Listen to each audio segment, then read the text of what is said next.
Alô, boa noite aí, graça e paz da parte de Deus. Muito bom esse tempo, o desafio aí da nossa comunicação, isso acontece, foi bênção, Luiz, graças a Deus. Eu creio que aquilo que Deus quer fazer não tem nada nem ninguém que segure. Se foi usado por Deus, o DEF foi usado pelo Senhor, graças a Deus pela vida de vocês. E a internet já era mais ou menos, mas deu pra ver legal, deu pra assistir, não tem problema não, não esquenta a cabeça não, tá bom? Graças a Deus por isso. Quero ter uma voz de oração agora, para você estar orando comigo também, e agradecendo a Deus, né, acima de tudo pelo dia que Ele nos deu, pela saúde, pela nossa família, enfim, agradecendo em primeiro lugar por tantas bênçãos derramadas sobre nós, e colocando aí o nosso país, colocando essa circunstância toda aí, essa mortandade toda. Você que está com a gente aí, deixa aberto já no Salmo 23, um salmo bem conhecido nosso, né? Mas a gente chegou aí na 23ª semana e a gente vai estudar esse salmo agora, o Salmo 23. Mas antes eu quero orar por nós, pela nossa saúde, pelos profissionais da saúde, orar pelo nosso país, por esse momento que a gente está vivendo, enfim, pelas nossas famílias. Vamos orar nesse tempinho, dá uma paradinha aí agora, se concentra. Se você quiser e puder, feche os seus olhos. Pai, obrigado pela oportunidade que o Senhor está nos dando, da gente estar aqui, da gente, ó Deus, se reunir no Teu nome, glorificar, Deus, o Teu nome. Obrigado pela sua companhia, obrigado porque em todos os dias da nossa vida, sejam eles alegres, tristes, escaldantes, não interessa, a sua companhia vem sobre nós, está sobre nós. Muito obrigado por isso, bendita a companhia do Teu Espírito conosco. A gente celebra o Teu nome pela sua habitação em nós.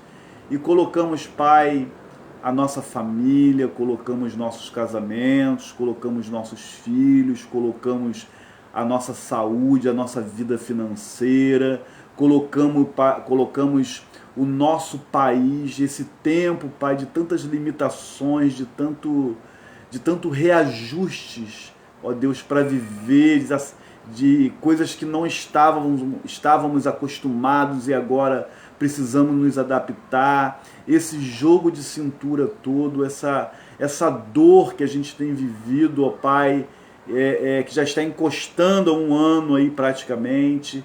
Jesus, toma nas suas mãos, Pai, todas essas famílias enlutadas, não só pela Covid, mas as mortes que naturalmente acontecem, mas esse tempo de mortandade, Pai, estenda a Tua mão para a nossa nação, o Teu povo está clamando, Pai, para que o Senhor, por misericórdia, olhe com carinho para a gente, Pai, e sara, Deus, como diz a Tua palavra, sara a nossa nação, Pai, a gente depende do socorro do Senhor. Estenda a Tua mão sobre nós, sobre os nossos governantes, sobre as pessoas que estão em liderança, ó Pai, dê seriedade, dê luz a eles, ó Deus, dê lucidez para que eles possam agir, Pai, debaixo da Tua proteção e que o povo, Pai, seja atendido no meio disso tudo. Toma os nossos profissionais, todos envolvidos com segurança pública, com saúde, ó Pai, os serviços para as minorias, toma em suas mãos os hospitais públicos, particulares, esse esgotamento que a gente está vivendo de leito. Ó Pai, que o Senhor venha, em nome de Jesus, Pai, trazer a paz no meio desse conflito todo. Isso dá para a gente sentir no meio de uma grande angústia, Pai. A Tua paz, a Tua mão nos conduzindo. Por isso a gente clama sobre nossas vidas a Tua bênção, Pai. Seja agora com esse momento da palavra, que nós queremos aprender um pouco da Tua palavra, e venha falar, ministrar, cuidar, Deus, do nosso coração para a Tua glória e para o Teu louvor, Pai. Nós oramos assim em nome de Jesus. Amém. Eu esqueci, eu fiquei com o fone direto, estava ouvindo o Luiz, mas eu vou tirar, é porque eu estava ouvindo o Luiz, né? Botei para ouvir melhor, né? E tá saindo tudo direitinho aí, a minha voz direitinho, tranquilo para vocês, tá? Ok, vamos lá, vamos ler o Salmo 23. Salmo 23, ele é um salmo de Davi, salmo davídico, né, que a gente chama. Ele diz assim pra gente: o Senhor, eu vou ler na versão NVI, tá bom, irmãos? O Senhor é o meu pastor, de nada terei falta. Em verdes pastagens me faz repousar e me conduz às águas tranquilas. Restaura-me o vigor, guia-me nas veredas da justiça por amor do seu nome. Mesmo que eu ande por um vale de trevas e morte, não temerei perigo algum, pois tu estás comigo. A tua vara e o teu cajado me protegem, me consolam. Preparas um banquete para mim à vista dos meus inimigos. Tu me honras, ungindo a minha cabeça com óleo, fazendo transbordar o meu cálice. Sei que a bondade e a fidelidade me acompanharão todos os dias da minha vida, e voltarei à casa do Senhor enquanto eu viver. Amém. Eu fui fazer uma visita nos dias finais da nossa querida irmãzinha Irene, e eu fui ler o Salmo 23 para ela, né? E ela falou para mim: pastor, não lê não, deixa eu citar para o pastor. Ela citou o Salmo 23 todinho, ela citava vários salmos por inteiro, né? Que bacana, a gente, né? Eu tenho que ler ainda, né? Enfim, mas tem pessoas que têm essa facilidade, ela amava a palavra de Deus. Aquela visita me marcou profundamente ali nos dias finaizinhos da irmã Irene. Mas é um salmo, né? Sei lá, a gente pode dar vários nomes: o pastor e suas ovelhas, as bênçãos, né? As promessas do pastor para a ovelha, as promessas de Deus para as ovelhas. Enfim, uma infinidade de linhas de raciocínio nesse rico e belíssimo poema hebraico, né? E por isso que a gente não pode congelar, porque é um poema, né? Tem um coração, tem a história, né? Um salmo de Davi. A gente tem acompanhado aí nessas semanas que estamos estudando o livro dos Salmos, e a gente vê muito claramente os contextos que Davi estava inserido. A gente vê que não é um salmo só de linhas de poesia para a gente organizar aqui um raciocínio para estudar, para entender. É muito mais que isso, é um salmo que tem uma experienciação, né? Ele vivenciou. Talvez se você chegasse para Davi e perguntasse a Davi assim: Davi, quem é o Senhor? Davi ia falar: o Senhor é o meu pastor, nada me faltará. Ele talvez citaria o salmo todo para você, porque aquilo é verdade na vida do Davi. Então, quando a gente vai ler e a gente está sem palavra para orar a Deus, sabe, eu aprendi muito isso com um teólogo moderno chamado Dietrich Bonhoeffer. Ele diz pra gente o seguinte: ore com o salmo. Então sabe, a pessoa chega pra mim e fala: pastor, eu tô sem palavras com Deus, eu não sei o que falar com Deus. Abre um salmo desse aí assim, ó. Mas lê esse salmo de coração.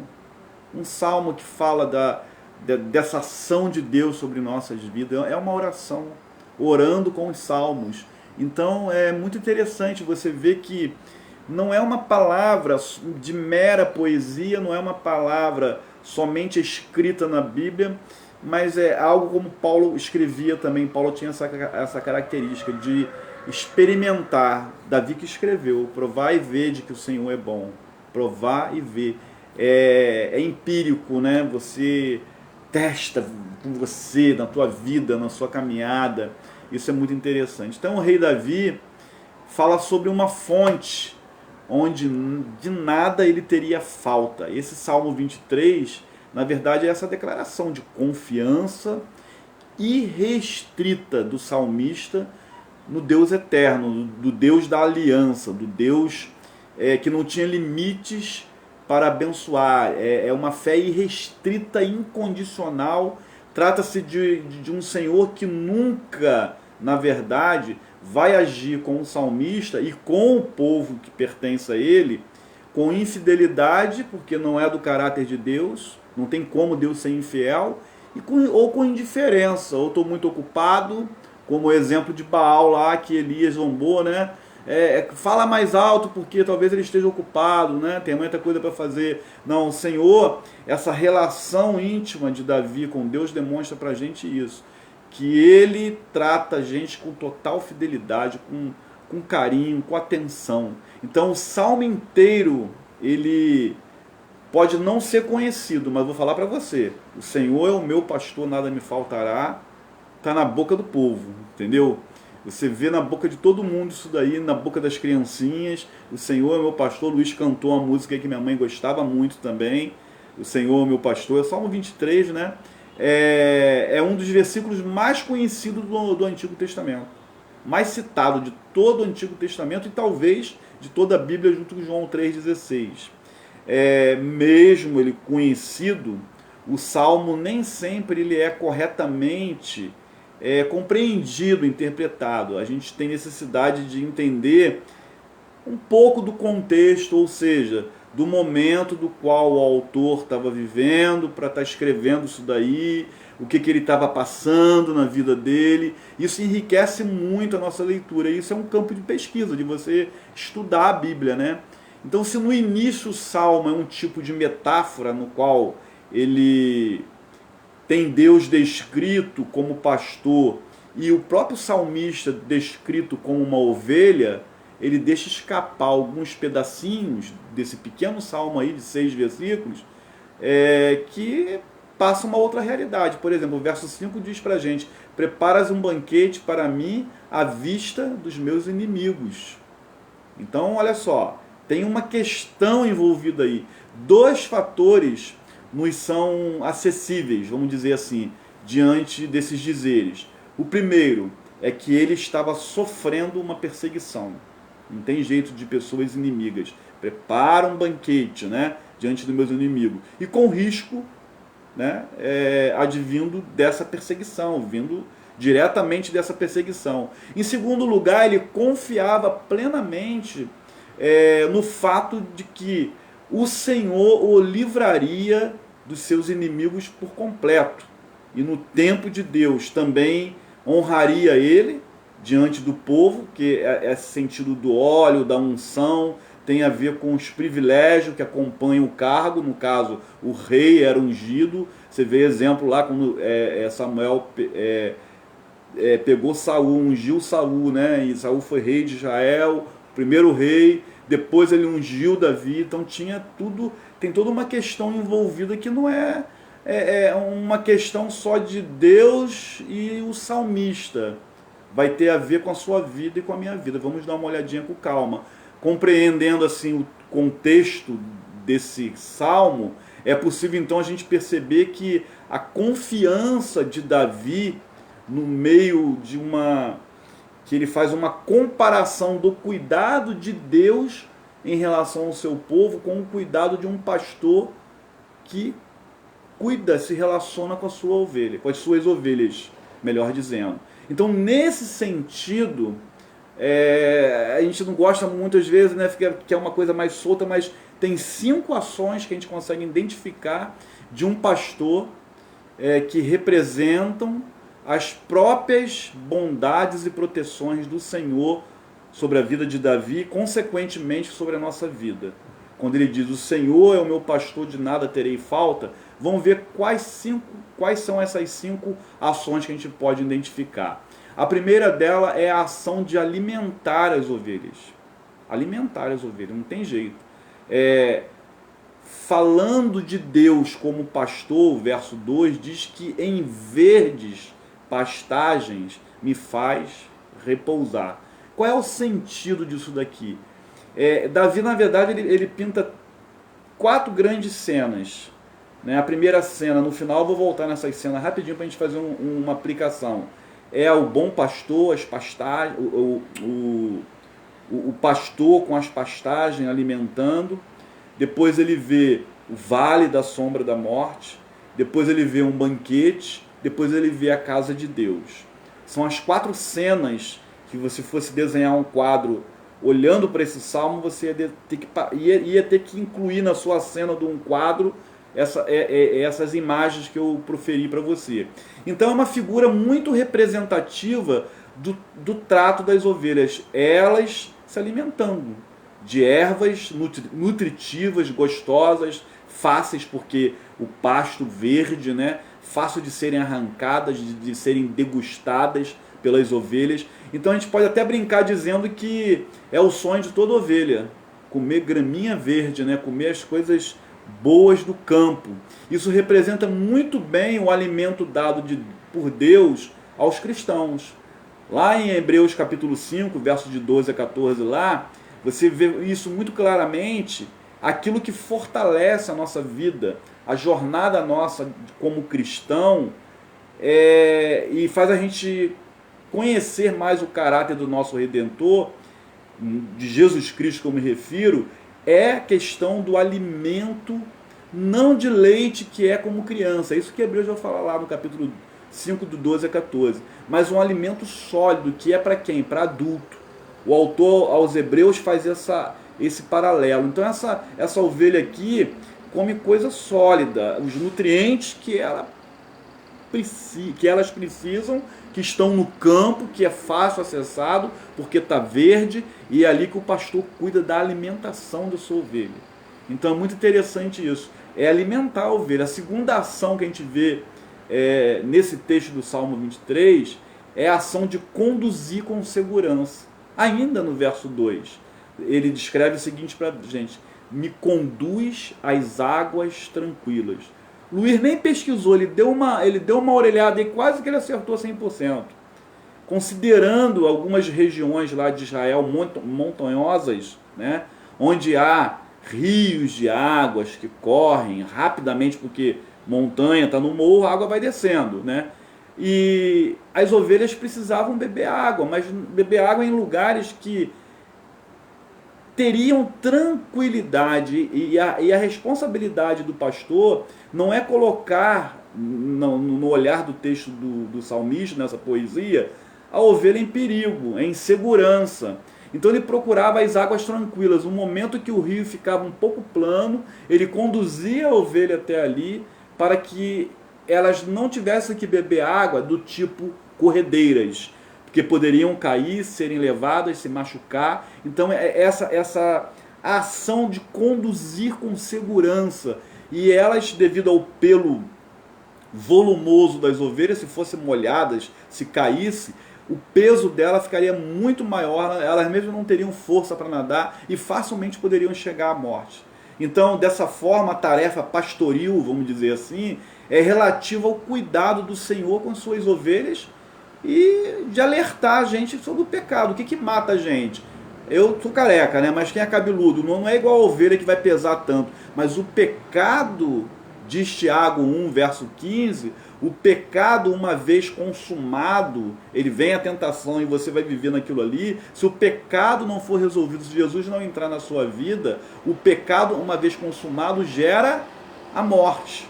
Então observa que quando você começa a estudar um salmo, você pode fazer alguns paralelos com outros textos da Bíblia para abrir o seu entendimento do salmo que você está lendo. Por exemplo, é o caso aqui. Então a terceira ação, então alimentar, conduzir com segurança. A terceira é produzir descanso, verso 3.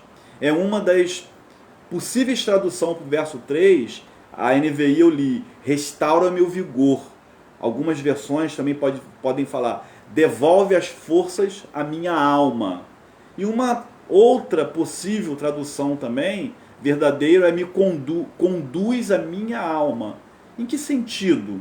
De produzir arrependimento, aquietação para o nosso coração. Essa tradução se encaixa bem na figura do pastor buscando uma ovelha, por exemplo, desgarrada.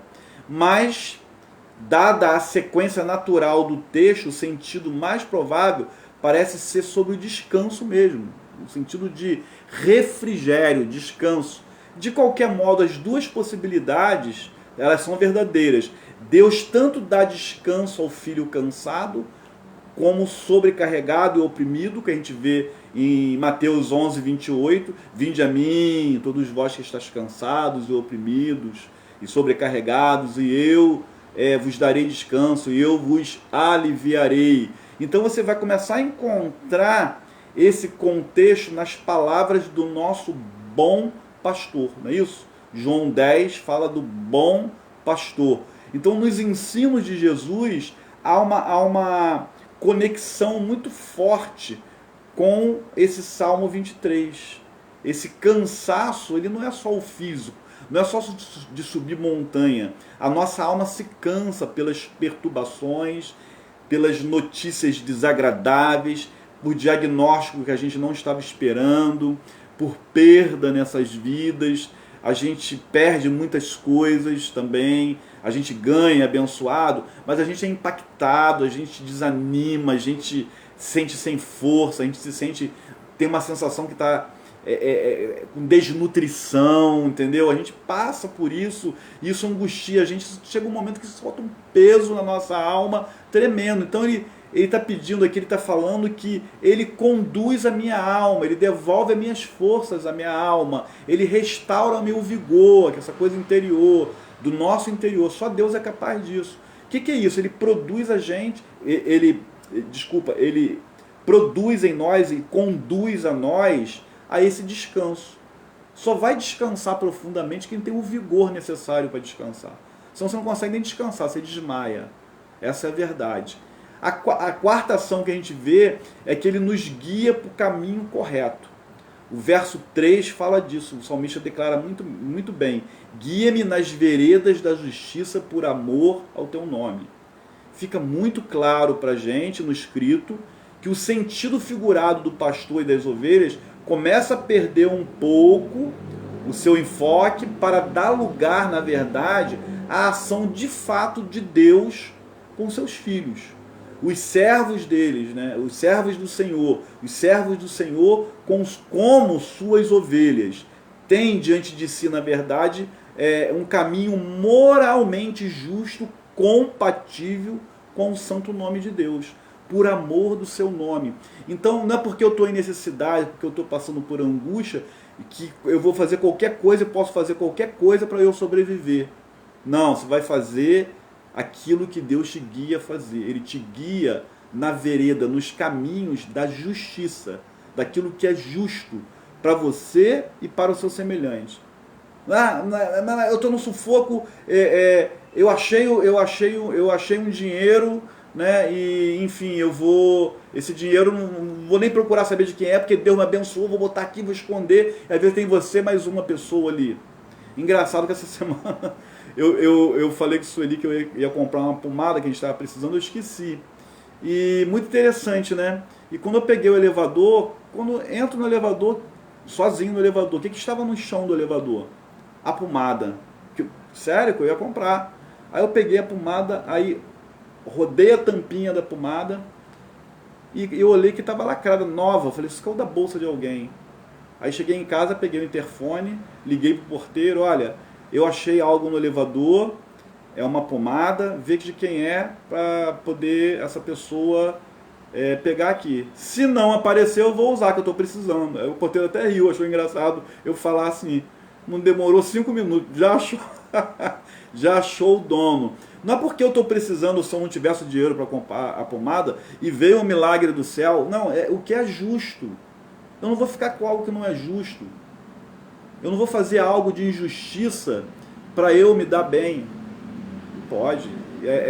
Pelo amor do nome dele, ele vai guiar a gente na vereda, nos caminhos da justiça. Então os servos de Deus, como suas ovelhas, têm, na verdade, diante de si um caminho moralmente. A sua preocupação, diferente das ovelhas, não é apenas ir para onde haja comida, simplesmente água e segurança, mas também para fazer e adquirir o que é moralmente correto da sociedade que você está inserido.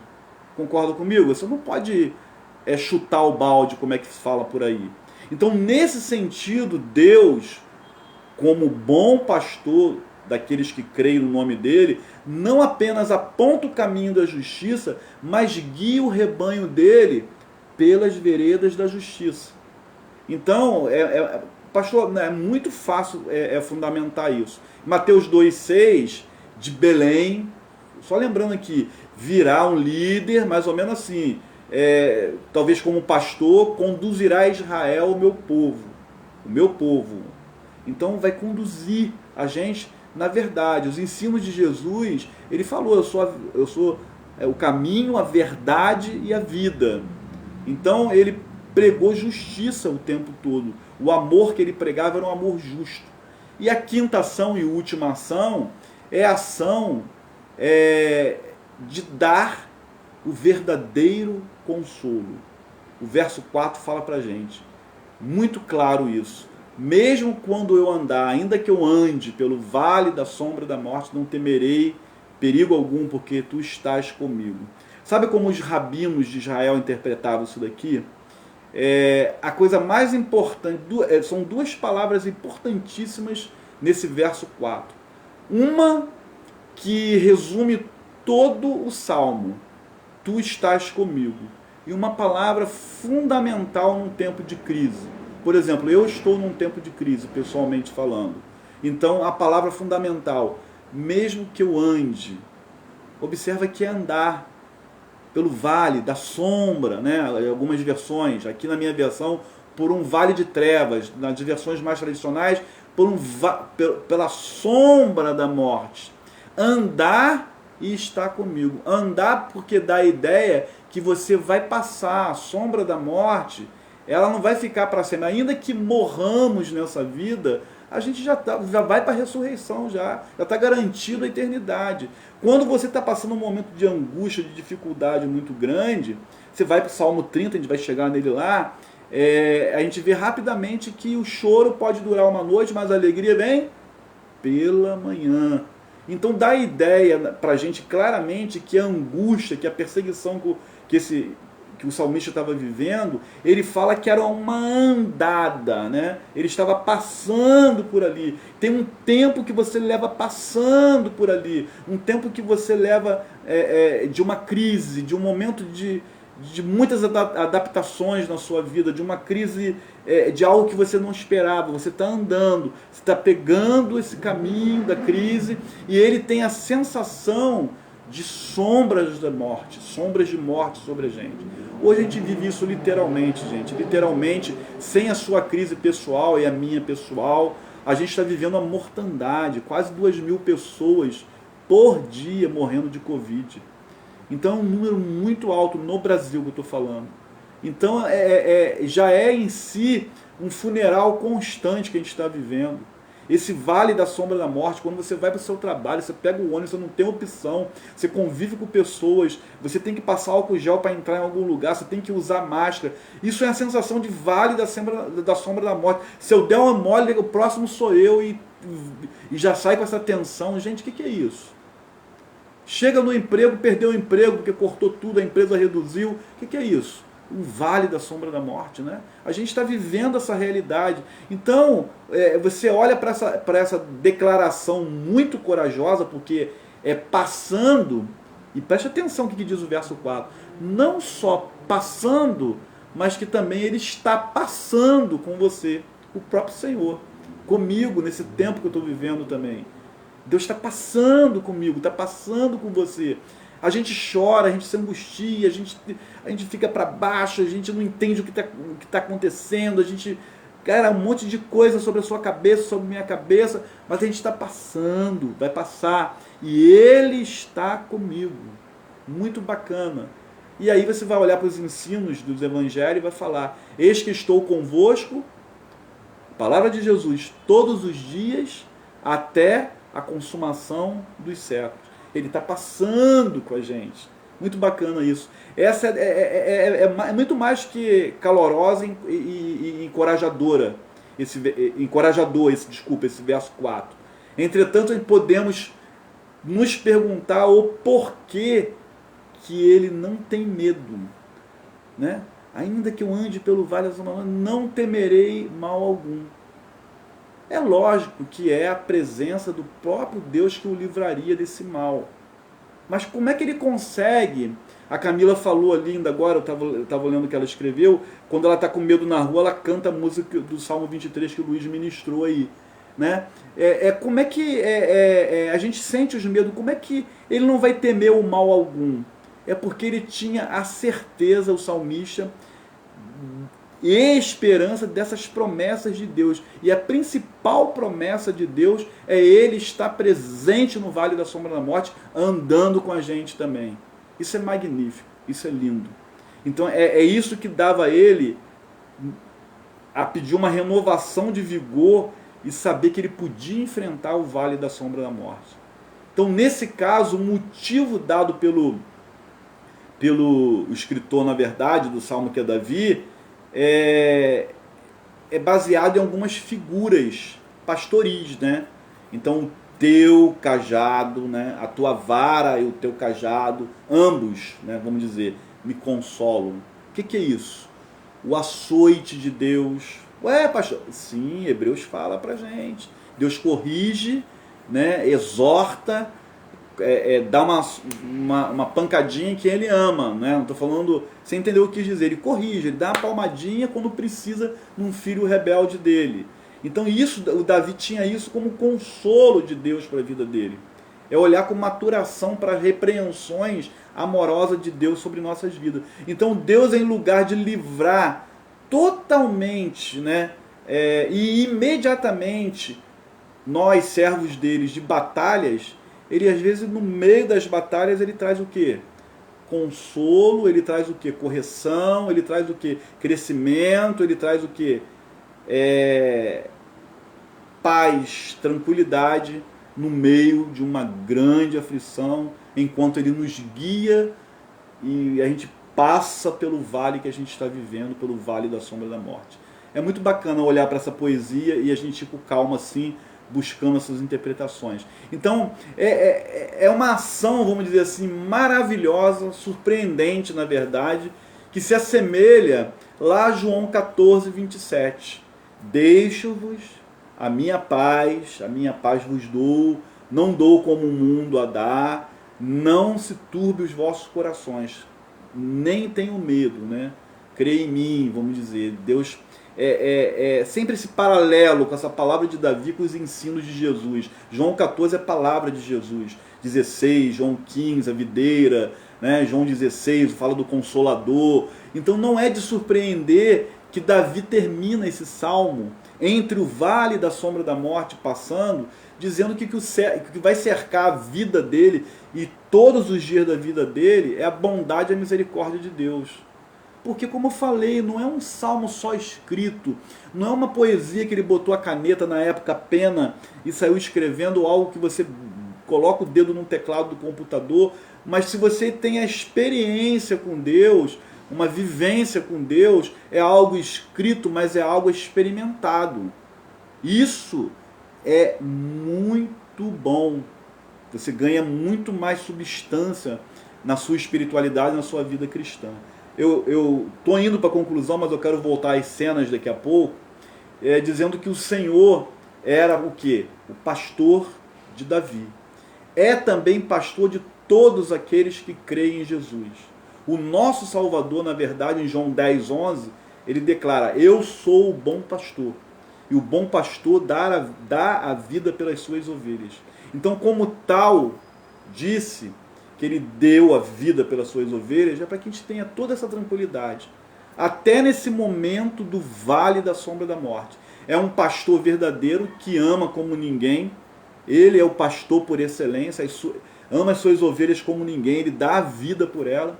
Foi esse pastor que nos redimiu, que nos libertou do pecado e que nos guia para a vida. Mesmo nos vales da sombra da morte, que a gente toda hora passa perto e ele está conduzindo a gente na vida dele, em direção à eternidade, para ele, para a glória dele.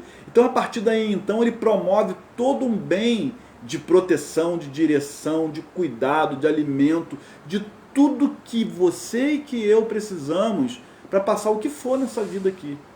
Então não tem nada maior do que a ação cuidadora de Deus sobre as nossas vidas. É isso que o salmista está ensinando a gente aqui. Ele não se esquece de nada, nem fica ocupado demais que não possa cuidar de nós. Deus, o salmista já escreveu, ele nem pisca.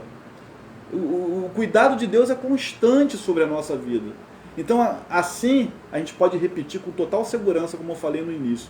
Você não pode lembrar esse salmo todo. 6 versículos, é muito conhecido. Mas você vai falar como as criancinhas. O Senhor é o meu pastor e nada me faltará. De nada terei falta. Ou seja, Senhor é meu pastor, em tudo serei suprido. Uma possível tradução também interpretativa desse versículo. Que Deus te abençoe ricamente. E as 4 cenas, preste atenção nisso, porque a gente procura ser bem bíblico, mas a gente pode fazer uma aplicação desse salmo. A primeira cena foi, como eu falei para vocês, é do pastor alimentando pastos verdes, coisas maravilhosas. É o sonho das ovelhas, é o sonho ali de qualquer ovelha, ter abundância, não ter escassez nenhuma. Pasto verdejante, o pastor cuidando do alimento, conduzindo por águas tranquilas, com segurança. Pô, é Hollywood puro isso daí. Mas olha o realismo. Lembra que eu falei nas primeiras, no primeiro salmo, uma característica do estudar o saltério é a questão do realismo. Olha o realismo. De repente, no terceiro para o 4º versículo, ele vê uma outra cena. Ele vê a cena do vale da sombra da morte. Ou seja, o que é inerente a nós mortais, a morte literalmente, ou as aflições, o vale da sombra a sombra, são as aflições de morte que a gente tem nas nossas angústias. Quando você não consegue dormir, quando eu não consigo dormir. Isso é vale da sombra da morte, quando a gente não consegue, sabe, acordar inspirado, hoje vai ser um bom dia, mas aquele dia mal. O que Paulo fala lá em Efésios 6, a partir do verso 12? A gente tem que estar de pé no dia mal, combater uma luta que a gente tem, que não é contra carne e sangue, mas contra principados. Permanecer firme, fortalecer na força do Senhor, na força do seu poder, Efésios 6,10, para que quando chegar o dia mal, você permaneça firme. Então Davi, ele vê a cena de Hollywood, mas ele vê a realidade da vida, da minha e sua. E ele entende que tudo isso tem inimigos no meio. E qual é o maior inimigo do cristão? A gente pensa que é o outro ser humano, a gente pensa porque você é de direita, o outro é de esquerda, um é de Lula, agora voltou, o outro é de Bolsonaro, o outro é de não sei o quê. Ninguém é inimigo disso, para com essa bobagem. O nosso inimigo é Satanás. Ele levanta os seus anjos e ele guerreia contra o povo de Deus. Sempre foi assim e sempre será assim. E aí, sabe o que acontece? Quando a gente está no vale da sombra da morte, aí Davi começa a vir outra cena em Davi. Ele vê um grande banquete, uma festa. Ele celebrando a vitória, preste atenção, gente, a vitória sobre os seus inimigos. Ele vê na cena Deus ungindo a cabeça dele. A unção, a palavra Cristo é ungido, a palavra grega, e a palavra hebraica é Messias. Messias é quem é ungido, o ungido de Deus, o Cristo. Ele é ungido de Deus. Então, o povo de Deus é ungido por Deus, protegido por Deus, para fazer algo na terra e ser notado mesmo como bênção de Deus nessa terra. O ungido de Deus passa por luta, Jesus passou, passa. Quem experimentou a vitória que Jesus experimentou? A vitória sobre a morte. Ninguém, só um ungido de Deus. E aí, ele vê a última cena, o verso 6, ele vê, cara, uma coisa linda, linda. O lugar que ele vai morar é a casa de Deus para sempre, todos os dias da sua vida. Eu fico, às vezes a gente sente isso, né? Às vezes as pessoas perdem a alegria, perdem o prazer de estar na casa de Deus aqui terrena, né? Cada um tem várias pessoas aqui de outras igrejas que estão assistindo o culto com a gente, perde o prazer de estar na tua igreja, mas não é só essa casa local aqui que a gente se reúne, eu e você, para a gente cultuar, não. Aqui Davi está falando de uma casa para sempre. Eu estarei na casa do Senhor, eu estarei na presença de Deus. A casa é onde a pessoa reside. E Paulo deixa claro para a gente, os evangelhos também deixam claro para a gente, que quando o pessoal viu Jesus subindo aos céus, né, ascendendo aos céus, e eles começaram a chorar. O anjo falou, esse mesmo Jesus que estão vendo subir vai descer. Ele está indo para a casa do Pai. Na casa do meu Pai há muitas moradas, né? Essa questão da eternidade, de estarei todos os dias da minha vida. Então o vale da sombra da morte, os inimigos, as doenças, a Covid, toda a pressão que a gente está passando, isso aí literalmente estamos passando, porque o Senhor é o nosso pastor e não vai nos deixar faltar nada. Nem nessa caminhada difícil de sombra e de angústias que a gente possa estar vivendo, que você possa estar vivendo. Acredite na promessa de Deus. Ele vai te conduzir às águas tranquilas e vai te alimentar no que for necessário para você passar com saúde por esse tempo. Glórias ao nome do Senhor. Tá bom? Que Deus te abençoe e te dê uma noite repleta da presença dele, um descanso renovado. Algumas pessoas que estão aqui podem estar conosco presencialmente também, estamos com vagas limitadas, sim, na nossa sede, lá na Vila Oriente. Procura a gente, bota um recadinho aí, participa com a gente do nosso culto de adoração às 19h20, aos domingos, e aqui quarta-feira em 2 momentos, online, totalmente online, para a gente estar celebrando o nome do Senhor. Quero orar com você nessa noite ainda, terminando esse culto para a glória de Jesus. Se não for incômodo para você, coloca a sua mão aqui e fecha seus olhos em nome de Jesus. Ó Pai, adorado, bendito seja o teu nome. A forma gloriosa, a forma poderosa, a forma da tua palavra, do teu jeito que levou teus filhos a escreverem e viverem, ó Pai, essas experiências. Quem é Deus? É o meu pastor e nada vai me faltar. Quem é Deus? Aquele que me conduz pelo vale da sombra da morte e não tenho medo disso. Ele vai me fazer passar para a glória do nome dele, porque ele está passando comigo. Eu não estou passando sozinho. Quem é Deus? Aquele que eu vou morar todos os dias na casa dele. É isso que a gente entende nessas letras, Pai, que veio de um coração de quem experimentou isso. Ó Deus, por isso eu rogo por todos esses que estão me ouvindo e aqueles, quando me ouvir, que recebam essa bênção que Davi teve, da certeza da provisão de Deus para tudo nessa vida. Que todo o povo de Deus diga amém, para a glória do nome do Senhor. Amém. Que Deus abençoe você e tenha uma noite repleta de paz na presença do Senhor. Um forte beijo no seu coração, tá? Fiquem com Deus. Amém.